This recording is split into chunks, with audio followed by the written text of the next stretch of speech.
My name is Will. And I'm Karen. And unlike Mulder and Scully, we both want to believe. So we've embarked on a journey of discovery. We've talked to people deeply entrenched in the spiritual and metaphysical world. We've thrown ourselves into weird and wonderful experiences. I even joined a coven of witches. And wait, you joined a coven? Yep, all in the interest of finding something. Anything. That will prove that there's something beyond this physical, three-dimensional world we all live in. This is the Skeptic Metaphysicians.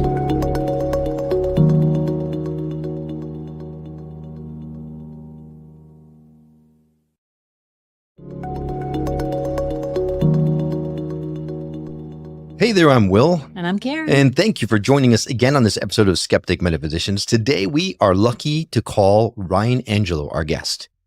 He has consulted, Karen, I think he's probably one of the most sought after people we've had on the show. Ooh. Yeah, because he's consulted for billion-dollar companies. Wow. He's conducted multitudes of workshops and sat in VIP circles as an advisor. So basically, he's an advisor to VIPs. That's big cred. Why is he talking to us? Because we are VIPs, Karen. That's why. Well, we call each other that, but nobody else does. Well, maybe it's not sticking. It's not sticking. It's gonna happen, right? You fake it till you make it's what they said. Well, see, Ryan, though, he had a spiritual awakening that ended up spanning a decades-long exploration to try to bridge the spiritual and the psychological. And he received inspiration from Archangel Michael and Lady Faith. And we're going to dive into Lady Faith a little bit because the only Lady Faith that I know is a music artist. I don't know that he's talking about her, but and he is on a search to help human beings master consciousness. So that is right up our alleys. I'm excited to welcome Ryan Angelo to the show. Thanks for coming on. Thanks for having me, guys. Appreciate it. Yeah. Good to finally connect. Yes. Very good. Yeah. I gotta say, I'm a little starstruck, right? Because you have been in the presence of massive people. And to Karen's point, why are you talking to us, right? Oh, there are no massive people. So you have a lot of individuals out there who have this appearance of wealth and these really polished personas, but they're miserable, a lot of them. Years ago, I had a client who looked like he was the greatest guy ever, had a fleet of cars, all these women, and not that's things we should go for, but he was going for it because that's what a lot of people think is what they're supposed to have. When they hired me because he was suicidal. And the sadness in that was he was disconnected from his true self. He was disconnected from the soul. He was living in his lower ego. He was caught up in all this madness that all of us are trying to get disconnected from. Both of you work in TV, so you know as well as I, there's a lot of personas. There's a lot of superficiality there. There are a lot of, even in our arena, there's a lot of spiritual egos too, where someone wants to show up and be like, look at me, I'm the queen of whatever. And they're wearing their little cute crystal necklace and they're shining whatever. We live in a world right now where the lies are breaking down, right? That's what's going on. And we're assisting and helping facilitate the breakdown of lies because lies have zero benefit to anybody. But lies require life force to sustain themselves. And so those of us who work with this sort of redeemer archetype alliance, I call it the unseen alliance. It's the old axiom of resurrection and life. Death and decay doesn't fit into that equation, right? And so a lot of these personas, a lot of these different things like fake it till you make it and all this nonsense is breaking down because it never really was. It was just a well-crafted lie. And those who crafted it are so miserable, it's astonishing to me that it can even exist. And that's part of what's going on too, is there are those who are in the call it the anti-light side of the force who want to jump ship. Like they're just done. That was one of the biggest things that happened on the mountain as I came into contact with Archangel Michael's quality and his energy. I was a fan of David R. Hawkins and also all this together as I go. And he talked about power versus force. And he talked about at a certain level is pride consciousness. And then just above that's courage. And that's like the ultimate, that's what the battleground spiritually is. Because pride consciousness belongs to the Luciferian consciousness, belongs to narcissism, Wetiko, Heyoka. We have all these ways of describing it, but just an inch above it's courage. The idea of I can do this. I don't have to defeat you to be happy. I don't have to make you small to be happy. I don't have to berate you to be happy. But it lies to us and tries to tell us that we need it as a teacher. We don't need anything from that. We're its teacher. It doesn't show us where we're anything of benefit. You don't need somebody to hurt you or rape you or punish you and to know you don't want that. It's so diluted that it projects its stuff on other people. And this is one of the essences of the persona, right? If we have too strong a persona, we divorce ourselves from the shadow. This is even the axiom of the Lucifer and Satan component. Like the extreme pride created this very destructive force, and it's in shadow masculine and shadow feminine. And so on the mountain, I came into contact with Archangel Michael, and David R. Hawkins, like I said, in Power versus Force, had peace resonating about, I think, 900 or so. In his other book, he talked about how archangels resonate at 50,000. So the highest possible emotional frequency we can handle is around 900. I came into contact with, I mean, obviously he probably dialed down his energy, otherwise he would have fried me. On this mountain with a friend of mine, good ally, good brother, really grounded kind of guy, who was blown away by the experience. But the premise was, I was being reminded of the agreement I had. I wasn't being asked to make an agreement any more than you guys are. And one of the biggest things I always remind people is, it's not that you have a purpose you're supposed to go off and find. You don't have it's not an object.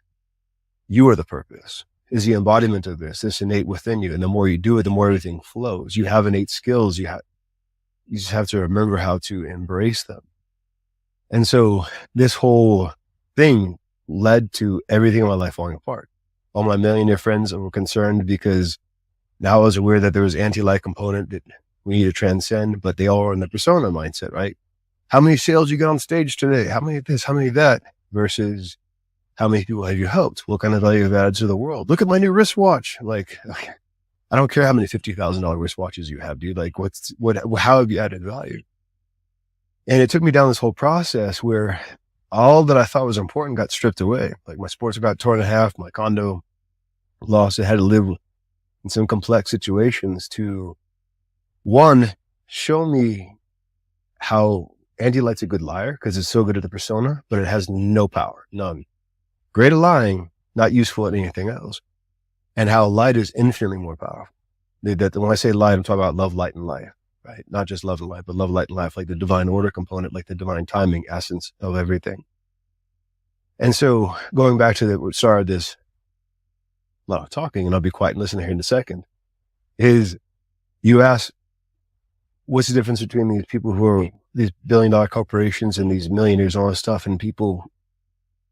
Nothing. Honestly, some people have trauma that they live out so extremely to prove they're lovable that they perpetually trying to fill this void that they created with money and sports cars and this, that, and the other. And they look all shiny, but they hate themselves fully and utterly and absolutely. And what's happening is I think there's a big return to authenticity that we're all experiencing, we're helping facilitate.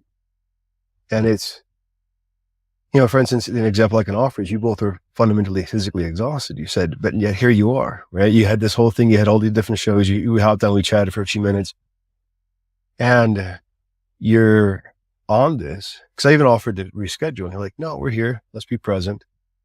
And even though there's a fatigue present in the physical, who you are is continuing to hold this space. Yeah, no, we definitely, we believe in divine timing. We believe in everything happens for a reason. And even though we are quite tired from a long day, we honestly look forward to this. When we hold space for this type of thing, when we sit behind these microphones, it's energizing in and of itself because we get to speak with people who are on the same path, in plural, that we are in. And we get to learn from people that are perhaps further along than we are. And it's energizing in a very broad sense. And I would also say beyond energizing, it's also very calming. Because we're hearing these messages, we're feeling the energy and the vibrations. And it just, at least for me, it just puts me in a place that's, I like to be in that place. So it's healing. It's wonderful. Definitely. And please don't worry about talking because we actually would much rather we just shut up and listen to someone who knows what they're saying much more than we need to ask questions. But before we go too far down the road, you mentioned the mountain, and I did a little bit of research on you. I don't know that our audience may know you as well as I do now, so perhaps we should go back and talk about what mountain, what happened, and how did you have a spiritual awakening that changed everything for you? So I was a executive consultant. I was working in the background to help leaders lead, basically. That was kind of my function.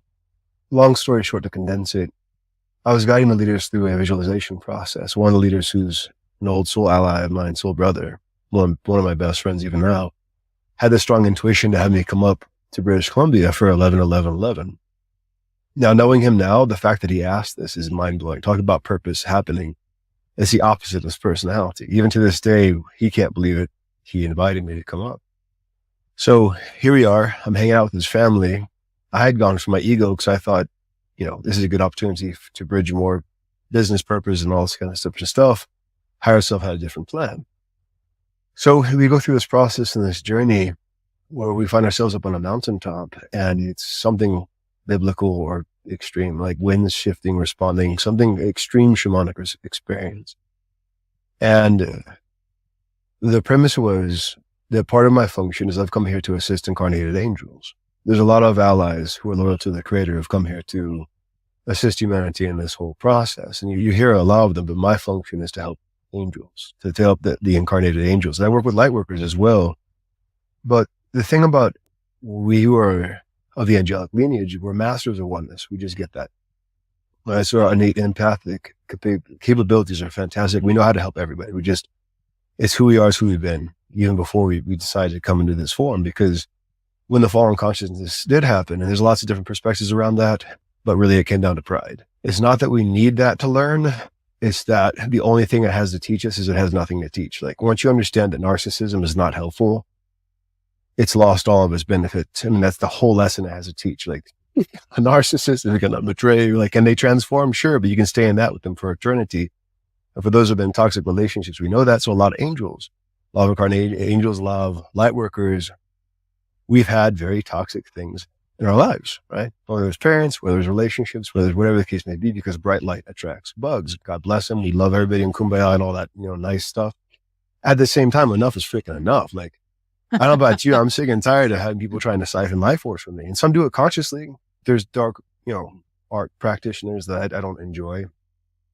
And I'll just say this really fast. You're listening to this, and if you're dealing with this, just remember the old axiom, what's mine is mine, what's theirs is theirs. That's one of the most effective ways to disentangle from that and pull your energy back to you, because a lot of times what they'll try and do is psychically get you to feel frustrated back or to convince you did something wrong. The whole premise of the vampire bite or the Antichrist consciousness is to get you to doubt yourself a little bit. Doubt is not natural. It has zero purpose whatsoever. It never has, never will. But those who play in that, they like try to get you to doubt yourself a little bit, because if you don't, you're in Christ consciousness. They can't reach you. It's like there literally is a line that was drawn. A lot of people who are coming to the spiritual, a lot of times we expect everything to be perfect, right? And then sometimes like a feedback loop or a shutdown on it. The microphone wasn't perfect. Oh my gosh, the universe is imploding. It's like, no, dude, you're on planet Earth. Like, chill out. It's a microphone. Don't worry about it. This is part of what I've seen a lot of incarnated angels or a lot of light workers is we've taken on too much for too many people. Like, truly, we're at the point of enough is enough. And the idea is we know oneness. Our job is to be higher selfish now. It's about pulling energy back. It's not about hurting or denying anybody anything, but if someone keeps falling in the same hole and calls to you, jump in with me, help me. At a certain point, you're the one responsible for hopping back in the hole. I mean, tie a rope to the tree and throw the rope in so that they can do that. You put tools on the table, like, hey, here's a book. But if they keep trying to get you involved in their delusional madness, face a part of you who feels like you have to rescue for eternity. Because that's the trap. That's when enough is enough. I mean, honestly, because a lot of us who have this healing nature, some of us have gotten addicted to the drama a little bit, right? We know how to get in the trenches. We know how to go in the rescue missions. We get all this stuff. We've done it for so freaking long at this point that it's natural. Yeah. But it also is not fun whatsoever. It sucks. I mean, it's pointless. And so the biggest thing I see with all the clients I work with is actually facing the fact that you're loved too. It's funny how a lot of us are so good about loving everybody. And we took on, held space for our parents, held space for so-and-so, this, that, and the other. The challenging thing about being that loving is facing that you're loved even more is a whole different ballgame, because it shifts your reality. And if you look at the themes you've had in your different dialogues, there's this concept of this continuous theme of we have so many semantics. Semantics are irrelevant. This new phase of existence, right? This new possibility, these new timelines. And the past can't exactly exist in the future. You can retain the wisdom, but if you're tied to the past and you keep repeating the cycle of I got to rescue, you're not hearing the cycle of I'm allowed to be free, I'm allowed to be free. And that is the big thing we are working on, in my very humbled opinion. Well, it's funny because sometimes we have guests who come here specifically for me. Other times we have guests who come here specifically for Karen. And I believe that you are firmly in that camp for lots of different reasons. One of which, Karen, I hope you heard what he said about doubt for when we weren't there. Sneaky little son of a gun, isn't it? Oh, yeah. Oh, yeah. But so worry is like the herald of doubt, right? Worry is going to use your cleverness and your intelligence. Like, hey, maybe you shouldn't have said that. Maybe you should have this, right? And then it's like this little creepy thing with his little fishing hook, right? Instead of it being in the boat, it's under the water. It's like an angler fish, like the shiny little thing. And if you give into it, then it pulls you into doubt. And it's like, I've done something wrong. But when you've done that, you've slipped back into pride. And now it's like all this stuff's like, get on, man. It's like all these thoughts coming in, all these sharks or whatever the case may be. But the interesting thing too is our buoyancy is getting stronger too. Like I'm sure if you do hit the doubt bubble, because it's always reasonable doubt, right? It's always some sort of logical thing, or it's in a perfectly emotional sniper shot. But there's this natural resilience. It's there. You can't deny it. Like more and more, you're bouncing back faster, and less is able to get you off path. And even when you're fatigued, when you're vulnerable, there's still this awareness has gotten stronger. This is your Christ armor, your Christ consciousness, anointed conscience, or whatever word you feel best with. I call it the unseen ally. It's just there. And so apologies. You said number 2? Oh, no, there's many, many numbers. But number 2 is the fact that we have gotten confirmation from many, many people that Karen is one of those reincarnated angels or incarnated angels on this planet. And she is, I mean, how many times, Karen, have we talked about the fact that, I mean, you've got the things you've gone through as a savior, right? The men that you've dated that really that throws so much dirty laundry out in the open. But everything you're saying makes perfect sense in a lot of ways. As you're speaking, I'm thinking back on conversations I've had with Karen. It just makes perfect sense that you are here for her today. So I'm grateful for that. Well, I'd say I'm here for both of you guys. I'm going to tease you and see, divine timing in the structure is perfect. It doesn't always do an either or thing. I know what you're saying, and I agree with what you're saying too. But you're helping hold space for an angelic being, right? And so which means you have either a direct lineage to that, which you may not be aware of, maybe you are, or you're connected or part of the team. Yeah, I know of no lineage. I do believe that Karen and I have incarnated together quite a bit for me to help her time after time. So I'm grateful. I am very, very grateful for it. But I'm going to tease you and say that she's helping you too. Oh, no doubt. No doubt about it. I'm learning a tremendous amount. In fact, I tell her 1,000 times a day, like, oh my God, I don't deserve you, but thank you for being here, because I'm learning so much from her. Without her, I would not be here. Trust me, I would not be here in any way. But that's the whole premise of what I'm saying is you guys do deserve each other. For all the nonsense you've had to tolerate, think about what it took to get to this relationship. Yeah. And we were joking before we hopped on the call. It's like this type of a love is a real thing. You're an example that is real. People are looking for it like, it doesn't exist. Yes, it does. You're evidence of that. It's part of the purpose you're embodying. Well, within that, I'm sure you've noticed that this type of love, like we were saying at the beginning of the call or before we started recording, shadows got nowhere to hide. Like it's like extremely purifying and wonderful and amazing, but oh my goodness. Yeah. And it's a whole different type of frequency. You're learning how to dance in that frequency. Yeah, no doubt about it, Ryan. I think you're going to be one of our favorite guests. We're going to have you back like 1,800 times because like literally we were halfway through the show. We haven't even touched on anything I have on my not a single question that I wanted to ask you. But we got to take a break real quick. But when we do, I know that you talk about the 7 soul paths, and I want to dive a little bit into that to find out exactly what those paths are and why they're so important to figure out in order for us to come to grips with what we're supposed to be doing here. We'll get into that and a lot more when we come back right after these messages.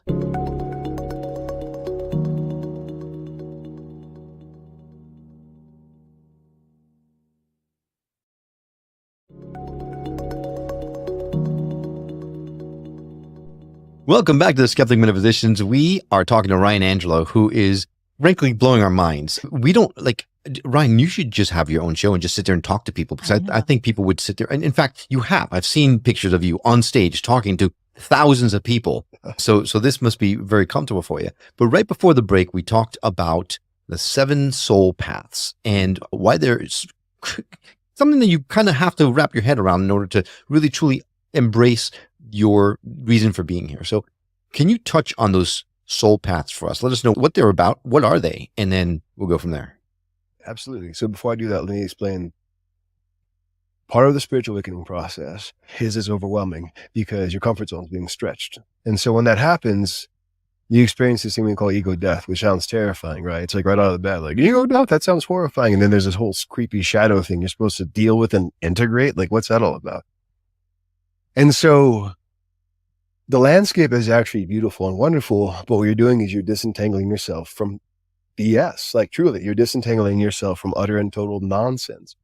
And the reason why it seems terrible is there's certain things that don't want to let go of your life force. They don't own your life force, but they're hungry and they're ridiculous. And even that sounds scary, right? So, well, we've all come into a room where we're in a positive mood, like, oh, everything's fantastic. There's one person there, it's like, the serious one. And it just sucks the joy out of the room. And it was like, I'm sorry for laughing. I didn't mean to offend you, did I? And it just gives you the look. And then wants to tell you about drama or something, and then, or blame you for something. There are factors that are not in alignment with a greater purpose. They just aren't. They're going to try and convince you they are because a liar needs someone to listen to a lie. The second you embrace, you don't have to listen to lies anymore. Truth starts presenting itself to you in the way you're able to handle. You're never given more you can handle. You hear all these experiences about, oh, this amazing thing happened, this extreme thing happens. It depends on how much you want to sign up for. Like you can sign up for the extreme ridiculousness. I don't advise it. I did. I got my ass kicked many times. Forgive my language. Like there's a couple of times I'm on the planet and still alive only because of divine grace. That's my personality. I got a Scorpio personality and I got an Aries moon. So I'm like, oh, let's do it. And so you're speaking to a Gemini. So I'll get you, brother. I'm right there with you. But yeah, you get a double. Oh my goodness. So, yes, I do. No, I get the double. All right, sorry. No, sorry. So even this though, part of the spiritual journey, there is some people try and show it to you in a way you have to become perfect. And like, I have my spiritual necklace of magical spiritualness and so on and so forth. Or you have somebody over there who's such a crazy person, God bless their heart, but they're like, I talk to 83rd dimensional beings from quantum. It's like, dude, you heard our show. Yeah, well, so here's the thing though, be mindful of that too, because the astral plane is a really weird place, right? The 5th dimensional wall is woven perfectly. A lot of humans are not contacting higher than 5D beings. I mean, the 4th dimension it's almost like, you ever gone to a theme park? And you know how they have these long lines and you can't see around the corner? Yeah. Right? So imagine if you have a whole bunch of those blocks, but it starts back at the loop. You could seem like you're walking millions of miles and you don't get anywhere. And so in the astral plane, there's a lot of trapped essences that promise a whole bunch, but don't deliver anything. So they got nothing to deliver. And so many things I've just said, I was going to go simple and I went a lot. I just want to lay out the landscape because if you're listening to this show, you're probably not a complete newbie. I imagine. Not that we aren't all of us learning all the time, every day. The soul paths act as a compass to navigate all that stuff. There's lessons you don't have to learn. There's things you can avoid. You don't have to fall into a pit. Integrating and dealing with your shadow doesn't have to be traumatic. Sometimes it's intense. Sometimes you got a lot of trapped transformational energy that you think is anger, and it's not that. You're just pissed off. You had to deal with that conditional love crap from your ex or your parents or whatever. And when you stop letting it eat you up from the inside and you release what you thought was anger, it's not that. It's just transformational energy that got trapped and was implosive, then explosive, created more problems. And you were trying to compartmentalize it because you were trying to make everybody else happy. When you realize there's a simpler way, that way starts to open up to you. That's the whole premise of 7 soul paths. And so the idea of the 7 soul paths is you are an embodiment of one of these essences. It's almost like the ultimate personality system, right? When you embrace this piece of you, everything in life flows because it's who you are. It's not who you have to be, right? That's the trap. In a lot of spiritual things, I've got to figure out who I am. You already know who you are. You have to forget all the crap you were told you are and you're not. You got to remember your true self. It's always there. You've come into contact with it all the time. This is how you're watching this type of a show. It's there. You have to face it and own it. So the elder path's all about that. The elder path, the blue ray, is basically owning in your true self, sacrificing the false. When I say sacrificing, it sounds scary. You're like, oh my God. Well, wouldn't you be willing you sacrifice the garbage every time you take it out. Like that's the whole premise of it, is to take out the trash, let it go. But it's scary taking the garbage out. Not really. I mean, the idea is that your true self is bigger than the personality you think you are. You're not even you're the awareness of all your thoughts and your feelings. But let's be honest, if you fall down below that line, one thought can have us for days or months. Mm-hmm. If you're really smart, you probably have had a thought hang with you for a long time because you're smart to use against you. If you're a deep feeler, haven't you been hanging out and a feeling shows up like, hey, something's wrong. Unknown variable detected, and then you're like trying to figure out where's the feelings go. Oh my God. What do I got to clear? What's this going on? Who's this coming from? And sometimes it's not even relevant. Sometimes just let it go. And so the Blu-ray is about one, infinite protection. Absolutely. We're talking Archangel Michael level protection. For those who don't know Michael's an archetype who is akin to potentially the eldest son of the creator, if you want to call it that. You're using simple metaphors here and simple vernacular, but it's a non-denominational essence, right? And so Michael and Faith oversee this. And so Faith, we mentioned her a moment ago. Faith is an archetype. She's within the archangelic realm, there's the masculine and feminine qualities. And of course, they're omnipresent and they're interwoven. To simplify this, think of Michael as the champion who is constantly doing stuff, and Faith holds space for the champ, right? When I say hold space for it, he couldn't do anything without her, and she'd be bored without him. And it's the idea of divine feminine, divine masculine working together. With the Blu-ray, while it's very masculine and it's very divine father-esque, is about realizing divine order is real. And you've been convinced it isn't, but you haven't been convinced of anything. I take that back and obliterate that statement. There are people who want to convince you of certain things. Certain lies are real. Certain weirdness is normal. It isn't. You're not crazy. They are. They want you to think that their way of doing things is right. And so the fact that you can see through that stuff shows you have that line. That's the idea that the Blu-ray, the path of the elder, is a direct line to the creator. With that, everything else is possible. And that's getting above the pride line. It's like, I have support, because you do have support. When you accept that, it shows up in ways you can't necessarily control. But when you stop feeling like you have to control everything, which good luck, because most of us are achievers, right? And it's not luck, it's practice, by the way. So if you're like, why haven't I gotten this lesson? It's because your achiever is not acknowledging how much you have achieved. Mm. When you allow yourself to appreciate just how much you've progressed, you find that there's been this perfect plan the entire time, and you're a part of it. Path of the Awakener has to do with wisdom, understanding, and discernment. So it's essentially sort of like the child, learning lessons. It's about embracing 3D life and accepting it's there, and letting your mind be washed of these erroneous beliefs. Like, we have to experience time.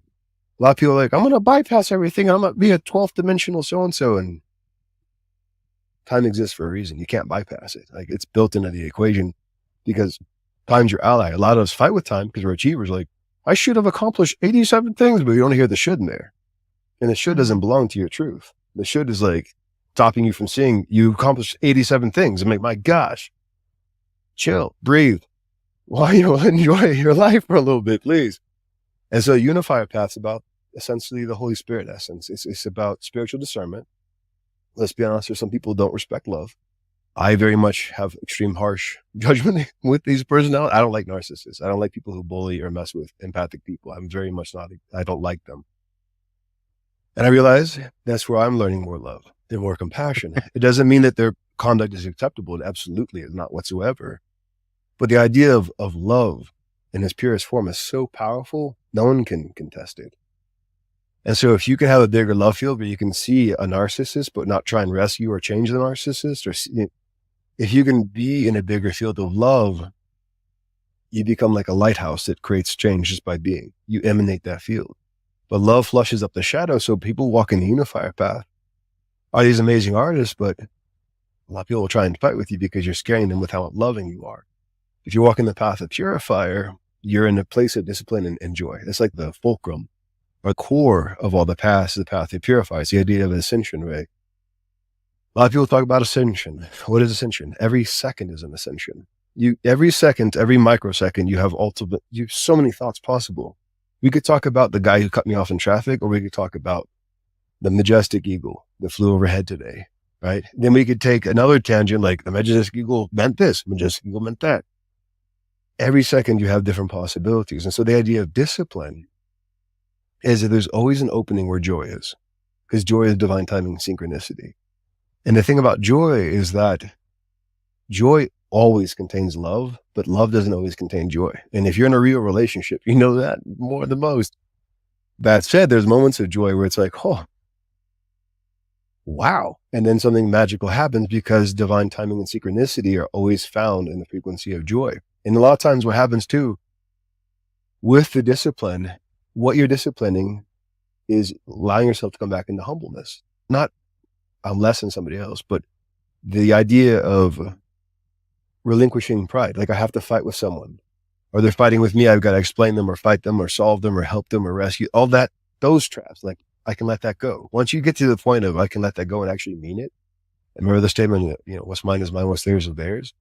And you focus on your own training, your own process, things work out in ways that'll blow your mind. Like truly. With the last 3 paths, manifestor path. Manifestor is about truth and science and vision. It's where prosperity is, but it's also where harmony is and healing. The interesting thing about a lot of people want to be in the manifestor path because it sounds really cool and exciting, but it's truth. It's utter and absolute truth. Subjective truth is not truth. It's tainted truth, if truth can be tainted, or it's a partial truth. Getting a partial truth into a bigger truth is what lets everything unfold in beautiful, wonderful ways, because instead of looking through the keyhole, you expand and you get back to the vision of there is a bigger purpose. There's a lot of things working for you. And a lot of the beliefs that you thought you were supposed to believe to make mom and dad or your ex or whoever it is happy were nonsense, serve zero purpose, and you can pluck them out and throw them away. And boom, the garden starts to grow. The garden is your abundance, whatever it is. Prosperity, financial, health, whatever it may be. Guardian path. Now, guardian path I really, really like. I like all the paths. But the guardian path is sort of the Christ Phoenix path. It's the Redeemer archetype. It's about brotherhood and sisterhood and peace and being of service, but it's also about zero BS. It's like, I'm an individual. You are not stealing my life force, period. And it's not hostile. It's kind. It's kind about that. So it's like the narcissist is trying to get your stuff. It's like, oh, no, sorry. Keep it. You can't have it. I love you, but no. Yeah, exactly. No, that's, I'm being totally goofy right now because a true guardian path would mock anybody. And that kind of sounded like that. But it's recognizing that you're allowed to have compassion with those who, you very much disagree with, and they are very envious. A lot of us deal with the envy component. Envy is a very clever angle, but guardian path is about transcending that, realizing everybody's their own distinct essence, and realizing you as the individual is truly way more than you think is amazing. I mean, it blows your mind. All of my clients who work with me for even X amount of time, like even a month, they come back and say, this is impossible. And my response to that gets better, because it does. It keeps getting better. And the idea of the Redeemer archetype and resurrection and life and the guardian path is that if you appreciate death and decay is just simply the absence of life force, it's pride consciousness. And you come into this Christ consciousness and come to courageous consciousness and ask the question or say the statement, what if I can, or I can? Different reality, entirely different reality. And it's about transcending narcissism. And so then the last path we'll talk about is the mystic path. Mystic path is what happens when masculine and feminine fully and totally embrace one. Guardian paths when they respect each other. Mystic paths when they're essentially unified. A lot of people also say I want to be a mystic path. It sounds so cool. I want to be a mystic. Yes, but it's also about forgiveness, right? And the idea of forgiveness is to forgive to release. It lets go of the entanglements. Because if you think about a lot of our challenges is where stupid men attack women or stupid women attack men, or stupid men attack men, stupid women attack women. And then they create all of our problems. And we're supposed to pick a side here. And it's like, dude, masculine and feminine are equals, absolutely, in every possible way. And the lack of that acceptance creates all of your problems. It's where all your harshness, your victimhood is hanging out. It's where the bully and the victim traps all linger. So forgiveness is about diplomacy. It's about alchemy. It's about transmutation. It's about converting darkness into light by practicing the essence of forgiveness. And forgiveness is an authorization of toxic actions. It's the idea that I'm not going to psychically linger in your delusion with you. That sounds a little bit harsh, but it's, I honor you. But yeah, I know I'm going to go for a walk. But those are the 7 paths in a very, very quick fashion. So is everyone already on a path, or do we have multiple paths? Can you choose a path? How does that work? So you're always working on all the paths to some extent, but one path is you. It's almost as if you're constructed from it, like from the source of creation. And the thing about that I've heard a lot of people what if I don't like my purpose? I'm like, your purpose is your greatest joy. Always. Your highest and most absolute joy. Where your greatest joy and peace is, that's your purpose. And how do I make it work in this world? That's what we're here doing, is we're learning. You're listening to this message. You're already working in it. Here's an elder path. You're surrendering. You're letting it unfold. Awakener path. You're learning something new. Unifier path, you're loving yourself by listening to this instead of nonsense on the news. Purifier path, you're being disciplined and becoming curious about this joy thing. Manifestor path, you're letting a partial truth get bigger. You're looking for truth. Guardian path, you're owning your sovereignty and autonomy by being here. And then the mystic path, you're letting go of trying to control the show and you're letting it unfold and you're seeing how it plays out. And from there, you make determinations. And so we usually have one path as our core path. And we have maybe another one that we're working on. We always do a little bit on all the paths. But if you recognize some of path development, right? So path development is about truth, they're about the spoken truth, about protecting, about, about really holding the line against anti-light and the light. This is the Archangel Michael component. But my other path's my own first. I'm not going to talk about that. So there's always things we're working to improve, right? Like, do you have a show? Do I have a show? No. We're gonna. So I have a whole process to let people move through. It starts with the unseen ally, right? It's the first step is the unseen ally. But we're gonna do something now too, where I'm gonna have a bi-weekly members only call called the Unseen Alliance. We're putting that all together right now, and I actually recorded the invitation before our show actually. Because Michael's been asking me to do this for a while. Usually when Archangel Michael makes a request, it's more of it's like, for those who work with Archangel Michael, he's the most loving, benevolent guide ever. But if he puts truth on the table, it's straight up truth. You can dance around it or wait. But if you do, you really wish you hadn't. Not that you're being punished or anything. It's because it's like, damn, I missed out on that. I should have gone, forget my language. That's taking form. That's been in the works for a while, but it seems it's taking form right now. And I asked because notice I didn't say a single word as you're talking through all these paths because I could just sit and listen to you. You are the type of guy that I would love to be. Right? No, that's not true at all. I'm going to cancel that. No, we're going to stop that. You're the type of guy you'd love to be. And I understand what you're saying, and thank you, but let me also talk. Because I've been talking a lot, so let me continue. Wait, let you talk? No. So here's what you have done instinctually. You've seen a deficit in this reality of truth. You have used your skills to create an opening that most likely is not paying you one end of what TV does, right? So if you go into superficiality, you can make billions of times more. But your true selves have decided to give this time and this energy to create a space for those who are sent to you, to put various types of truth on the table for those who are sent to hear these messages. Yes. And so that, frankly, like my function is to help souls like you, like as you're helping the helpers. And this is one of my friend on the mountain we always talked about. So like it's the idea of assembling the forces. Now it sounds a little intense, maybe it doesn't, but the Unseen Alliance is those of us who are angels and are these warriors. We're the ones who have all the power. The other side has lies like, I have machine guns and bullets. We have lightning bolts and hurricanes. I mean, it's our alliance is much more powerful than can be even quantified. This is why fear is pushed on all the different shows and why there's so much dark stuff put out there and like all that nonsense is because you as the individual, by being who you are, made this eventuality possible. And so you want to be who you are because you are being who you are. That's the whole premise of it. But I hear what you're saying. I thank you. You just the way that you think, right? That's what we all are trying to get to the point where I don't know you other than the research I've done and this conversation that we're having, but your mindset, the way that you express yourself, the thought processes, the picking of talking about the eagle versus the calamity that's happening, right? All those things, that is what one strives for. You are not up on pop culture. You are in a frozen tundra right now, in the middle of nowhere, in a vehicle talking to us right now, right? You are living life, and you are living life from your truth. And that is unbelievably commendable because most people would be too afraid to do that. When we talked earlier about you saying that we are all growing and we're stretching spiritually because we are uncomfortable.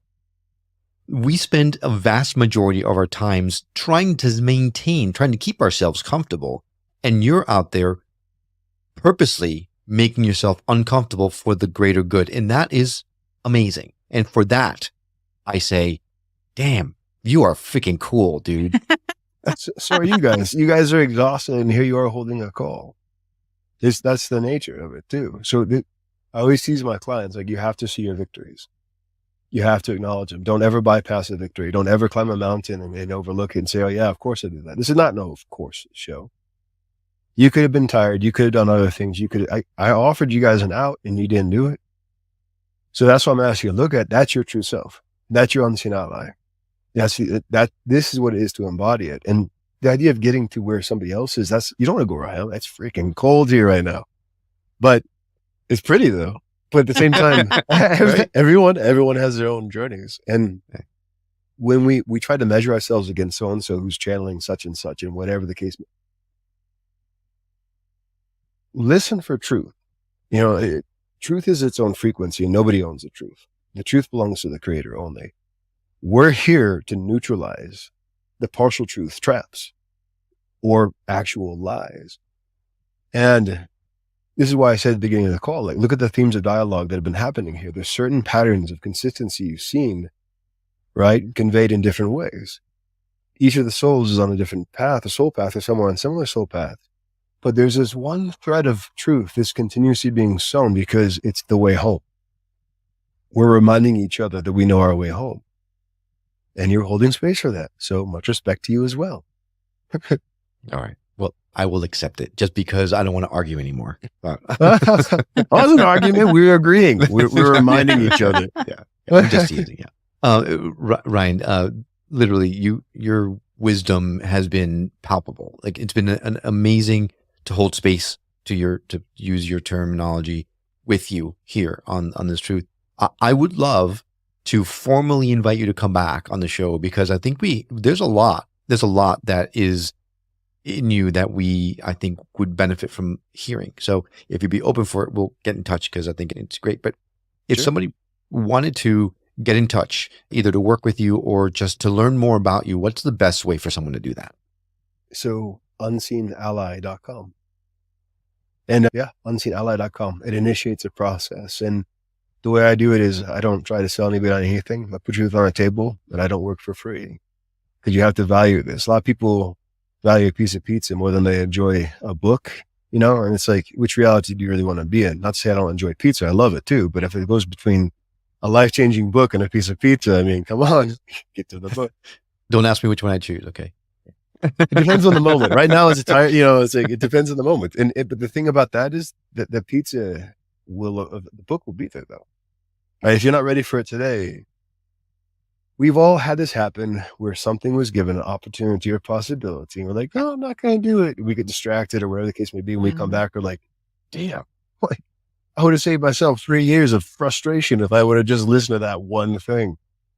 And so, but it's there, and nobody's judging you. Like, the high levels of guidance, they just want to see us get it. And so even if you missed it on the first pass, because pizza's really good, where the metaphor is, like that thing, the book's still there, right? And maybe it'll show up in a different form, but your unseen ally is so masterfully skilled at working with you that this is why you guys are doing this show, despite, because you could have people in the industry be like, oh, these weirdos are talking about spiritual stuff and this, that, and the other. And you guys had to make these decisions to own this and to be that level of authenticity in a highly superficial environment to hold this kind of space. And you don't know what kind of ripples you've had. Somewhere, some along the lines, a mom listened to this and she had a different type of interaction with her child who went to school, had different type of light is, we have all the strategy. The other side has all the tactics, because they're all reactive. They need us reactive because that's where they live. Mm-hmm. We have all the strategy because we work with eternity. And that's why we're here to usher in sounds kind of intense, but usher in victory. Unseenally.com. That is where you reach out to Ryan. And if, of course, you can always go to skepticmetaphysician.com. We're going to lay in the direct links in our show notes so you can feel free to access him that way. Oh my gosh, this has been wonderful. Thank you so much for coming on, sharing your wisdom with us. And we really would love to stay in touch. So hopefully that will be in the cards. Absolutely. And a huge thank you to you. We know that there are tons of options out there, and having you decide to come along on our journey of discovery with us is an absolute honor for us. If you know someone who would benefit from hearing the message we're sharing on the show, do them and us a favor and share the show with them. It will help get the word out about us, and it might just change someone's life for the better. Well, that's all for now. We will see you on the next episode of The Skeptic Metaphysician. Until then, take care.